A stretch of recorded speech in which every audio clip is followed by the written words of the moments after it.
Merhaba. Hello, everyone. My name is Seda Bilginer, and I'm the co-founder of Esas Beauty, a niche fragrance house that focuses on synthetic-free scented products. I often think about my journey and think, how did I actually get here? Of course, it's an amalgamation of many things like risk-taking, hard work, vision, resilience, and a lot of naivete.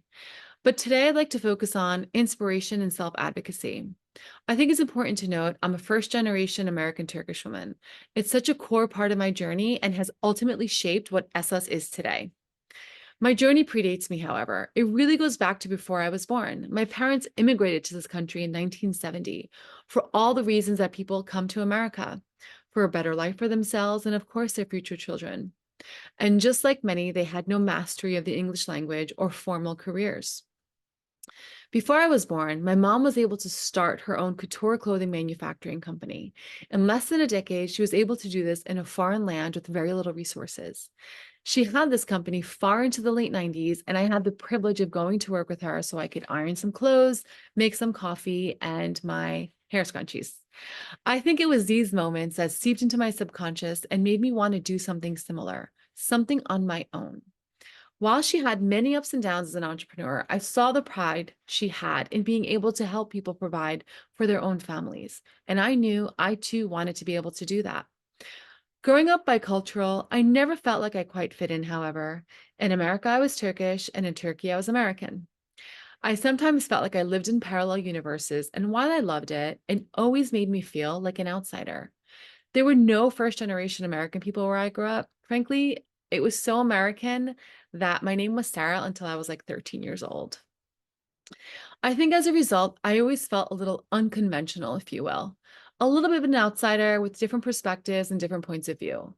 I never wanted to color inside the lines or go into corporate. So, of course, that's exactly what I did. I ended up going into corporate. It's always the things we resist the most and we end up doing and learning from the most. After going to school for chemistry, I entered into the beauty industry as a cosmetic chemist and learned a lot about the back end of skincare manufacturing. While I love the development process, I did not love being around toxic ingredients, so I left. Afterwards, I ended up working for one of the top fragrance manufacturers in the world. It was here where I fell in love with the fragrance industry, minus yet again the toxic ingredients and products, in addition to some antiquated ways of working. I think it's important to note that while I was working there, I became sick with Lyme disease.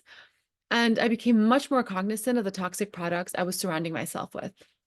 Not only did the toxicity of the ingredients bother me, but I really didn't agree with the ingredient secrecy that the industry abides by. And I knew I needed to change things, not only for myself, but also for customers. And frankly, I knew that if people knew what was going into these products, they would feel the same way. That is why Amanda and I launched Esas. And for those of you who don't know, Esas means real in Turkish. So in 2019, we both left to challenge a traditional industry that is controlled by just a few companies. I know that's a lot about my story, but I think it's important to note all the details. I had a lot of experience and success in corporate and helped build one of the biggest accounts while I was there. It was a big deal for me to leave. It was one of the most difficult decisions of my life. But if it weren't for all the strong women in my life, I would have never done it. I was always taught to think for myself and advocate for myself. And that's what this is all about. I saw something that needed to be changed, and that's why I'm here. Is it easy? No, it's quite the opposite. Nothing worth doing is easy, they say, and they're right. The path is paved with nothing but potholes, twists, and turns. But we sit here on the backs of so many women who made it easier than ever to start a business, to excel in your career, or frankly, just make decisions based on what you want. I realize that, and I am so thankful. But while it's easier, it is not easy. While there is more funding available for women, it's still a difficult road. While there are more female founded businesses, there's still far less. I say this because nothing is perfect and it never will be. And ultimately, the village of supporters you have of women and men will help determine how successful you are. We are here today because of the women before us, like my mom. And a huge shout out to the incredible women I worked with while in corporate. Little do my previous bosses know, some of the reasons I'm here is also because of them. They challenged me and helped me build my confidence.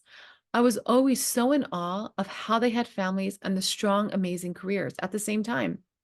Being privy to that changed my future. That kind of representation was my inspiration, and that is so important. Thank you so much.